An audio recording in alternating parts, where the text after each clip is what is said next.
El creixement de manera racional i proporcionada en tota la ciutat, de Ponent, del centre, de Llevant, i el més transformador potser seria tota la zona del riu, tota la zona de Celeach, tota la zona del polígon francolí. El riu ha estat masses vegades una barrera física i psicològica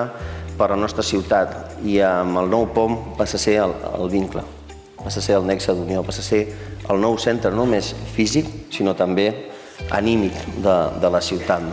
Clar, amb el hub cultural de Tabacalera al costat, amb el barri tecnològic, amb una gran plaça que és l'Avinguda Roma, que continuaria i arribaria a una gran espècie de passi imperial Tarraco a la zona de Ponent, però també el creixement a la zona de Llevant, amb aquesta zona de la Budellera, i també el PMU34, que està fora del planejament urbanístic, però que també creix, i com et dic, és acabar de cosir, de cohesionar aquesta ciutat, tot també pensant a nivell d'infraestructures, que com deia, no és només créixer en població, sinó créixer en servei.